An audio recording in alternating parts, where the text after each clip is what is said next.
오늘 우리가 함께 볼 말씀은 마태복음 1장 1절에서 17절까지의 말씀입니다. 마태복음 1장 1절에서 17절까지의 말씀을 함께 나눠보도록 하겠습니다. 제가 봉독해 드리겠습니다.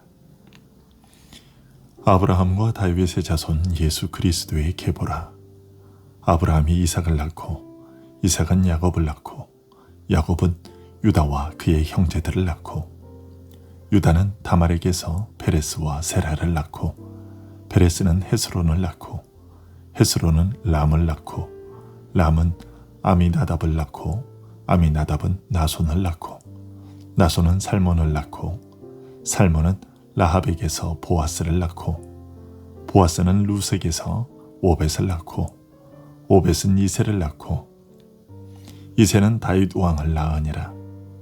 다윗은 우리아의 아내에게서 솔로몬을 낳고 솔로몬은 르호보암을 낳고 르호보암은 아비야를 낳고 아비야는 아사를 낳고 아사는 여호사밧을 낳고 여호사밧은 요람을 낳고 요람은 우시야를 낳고 우시야는 요담을 낳고 요담은 아하스를 낳고 아하스는 히스기야를 낳고 히스기야는 므낫세를 낳고 므낫세는 아몬을 낳고 아몬은 요시야를 낳고 바벨론으로 사로잡혀갈 때에 요시야는 여고냐와 그의 형제들을 낳으니라.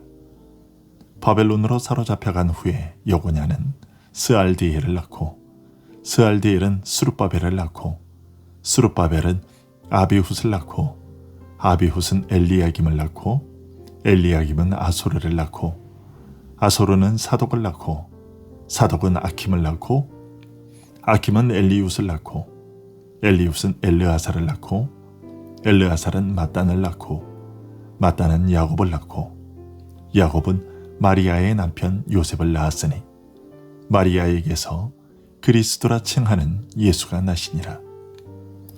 그런즉 모든 대수가 아브라함부터 다윗까지 14대요 다윗부터 바벨론으로 사로잡혀 갈 때까지 14대요 바벨론으로 사로잡혀간 후부터 그리스도까지 14대더라. 아멘. 오늘 본문은 1절에서 밝히고 있는 대로 예수 그리스도의 계보입니다. 마태는 이 계보를 밝히는 데 있어서 아브라함과 다윗의 자손이라 하는 말을 덧붙이고 있습니다. 이처럼 그리스도가 다윗의 자손이요 아브라함의 자손이라는 것을 밝히는 이유는 그리스도의 탄생이 하나님의 약속과 관련이 있다는 것을 밝히기 위함입니다. 즉, 하나님은 창세기 12장 3절에서 아브라함에게 한 자손을 줄 것인데 그 자손으로 말미암아 땅의 모든 족속이 복을 얻을 것이라고 약속하셨고 사무엘하 7장 13절에서는 다윗에게 그의 나라 왕위를 영원히 견고하게 하리라고 약속하시고 그의 후손 중 한 사람이 왕이 될 것인데 해가 있을 동안에도 달이 있을 동안에도 대대로 그리하리로다 라고 말씀하셨습니다. 그리고 시편 72편 5절에서는 그의 왕위를 하늘의 날과 같게 하리로다 라고 한층 더 분명하게 약속하셨습니다. 1절은 예수 그리스도께서 바로 이러한 하나님의 약속을 성취하기 위하여 이 땅에 오셨음을 알려주고 있습니다. 우리는 이런 사실들을 보면서 미래에 대한 소망을 더욱 확고하게 다지게 됩니다. 즉, 하나님께서 자신이 하신 약속을 실제로 이루시는 분이심을 늘 확인할 수 있기에 세상 끝날까지 우리와 늘 함께 하겠다고 하신 약속을 신뢰할 수 있고 장차 그리스도께서 다시 오실 것이라는 약속도 신뢰할 수 있게 되는 것이며 그런 신뢰가 있기에 어려운 오늘의 현실을 인내하며 그리스도인의 삶을 살려고 노력하게 되는 것이죠. 그리고 이 절에서 우리는 우리가 받은 구원이 얼마나 놀라운 것인지를 알게 됩니다. 이 절에서 마태는 아브라함의 장자인 이스마엘을 언급하지 않으며 이삭의 장자이자 야곱의 형인 에서도 언급하지 않습니다. 그러면서도 12 족장의 아버지인 야곱은 언급합니다. 이것을 통해서 마태는 오직 하나님의 택하심을 입은 자들만이 구원을 얻게 된다는 것을 알리고 있습니다. 세상의 수많은 사람들 중에서 오직 택하심을 입은 소수의 사람들만이 구원을 선물로 얻게 되는 것이죠. 이것은 우리의 노력이나 수고로 말미암은 것이 아니라 하나님의 일방적인 은총입니다.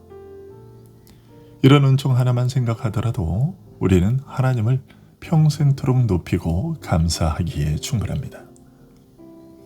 바울 사도가 에베소서 2장 11절과 12절에서 너희는 그때의 육체로는 이방인이요 손으로 육체에 행한 할례를 받은 무리라 칭하는 자들로부터 할례를 받지 않은 무리라 칭함을 받는 자들이라. 그때의 너희는 그리스도 밖에 있었고 이스라엘 나라 밖의 사람이라. 약속의 언약들에 대하여는 외인이요 세상에서 소망이 없고 하나님도 없는 자이더니 라고 말한 대로 우리는 그리스도 밖에서 소망 없는 자로 생을 마감할 수밖에 없는 자들이었습니다. 소망 없이 생을 마감한다는 것이 얼마나 안타까운 일인지 우리는 주변의 불신자들의 죽음을 보면서 절실히 깨닫습니다.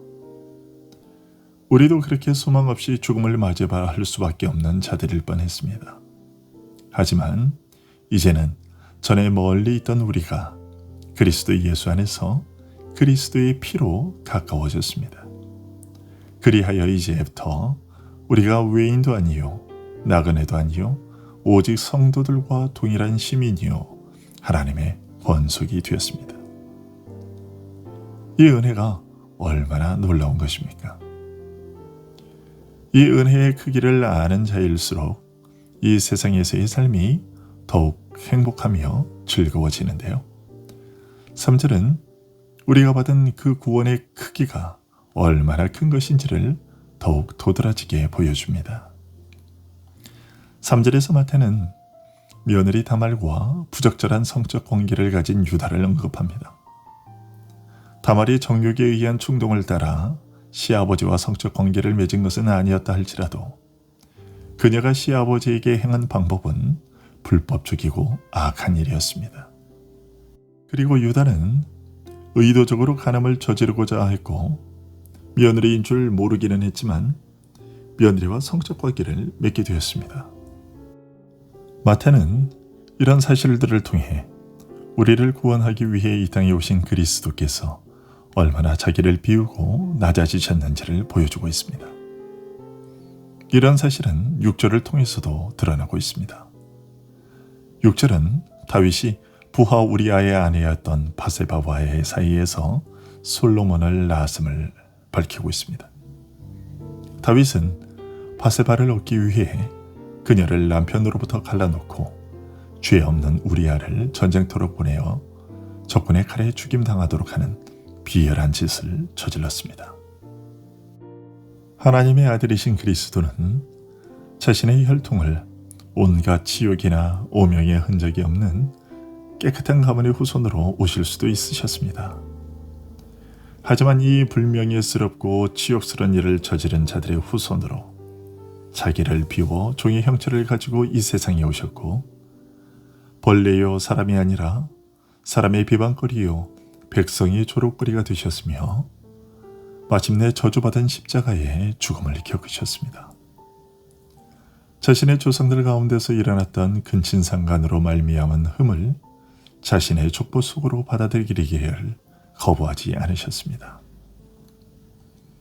하나님의 놀라우신 선하심은 이 두 사람의 죄보다 더 컸고 그러기에 이 죄들과 싸워 이겼습니다. 그 결과 간음을 통해서 나온 자손이 왕의 호를 줄 수 있게 되었습니다.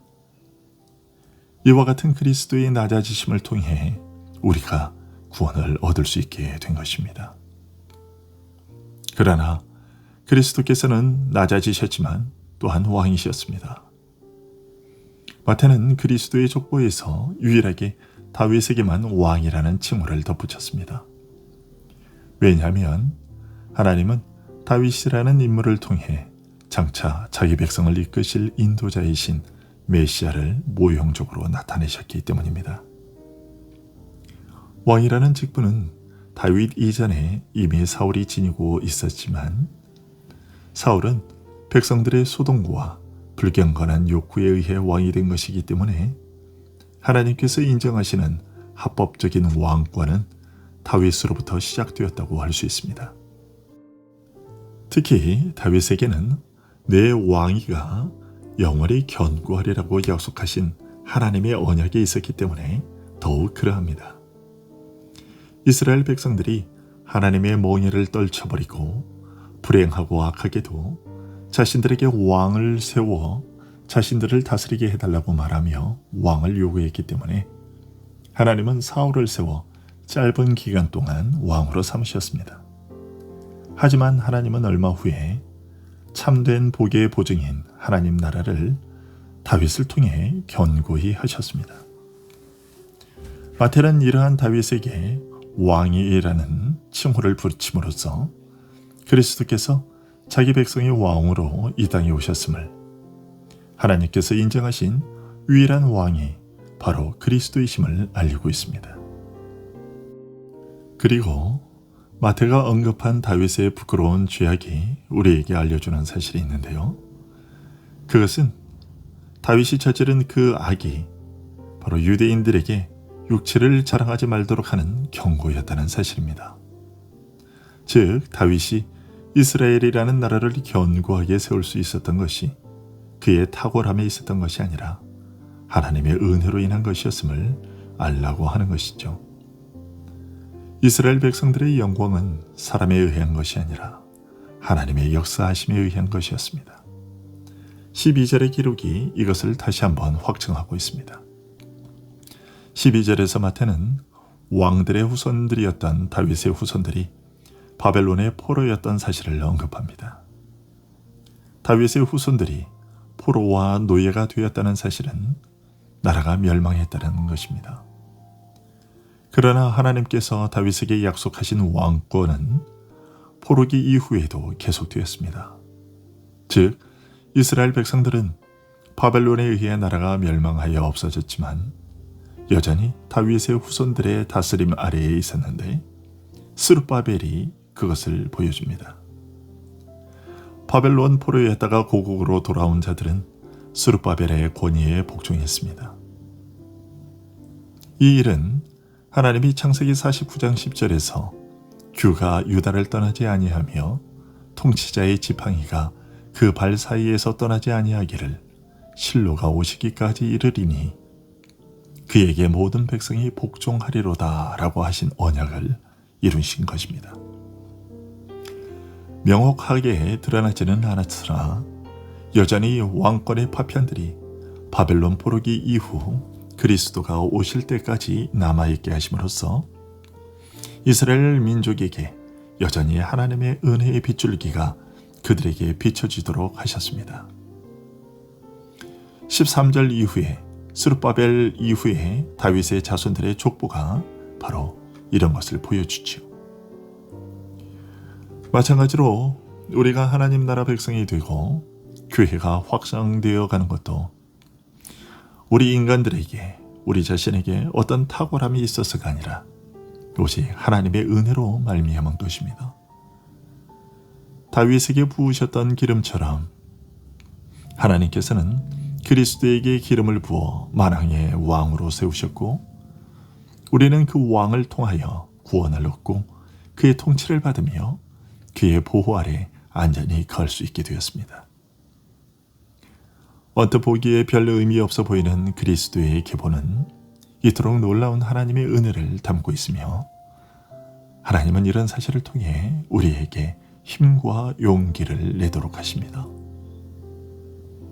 우리들의 삶도 겉으로 보기에는 별것 없어 보입니다. 하지만 그 별것 없어 보이는 우리들의 인생에는 하나님의 놀라운 은혜의 역사가 담겨 있습니다. 우리들의 육체의 혈통이 담긴 계보는 우리들에게 어떠한 구원의 은혜도 주지 못합니다.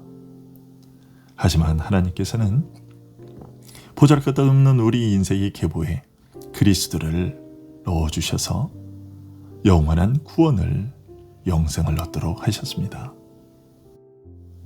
그리스도의 낮아지심을 통한 놀라운 구원의 역사가 우리의 인생에 담겨 있게 된 것입니다. 목동이었던 다윗이 왕이 되고 그의 다스림 아래에 있던 이스라엘 백성이 영광을 누렸던 것처럼 인간의 몸을 입고 낮아지셨으나 부활과 승천으로 만왕의 왕으로 높아지신 그리스도의 다스림을 받게 된 우리도 그분과 함께 영광을 누리는 자가 되었습니다. 이것이 우리 삶의 본질임을 기억하고 겉모습만 보고 낙심하지 않는 우리들이 될 수 있기를 간절히 소원합니다. 기도하겠습니다.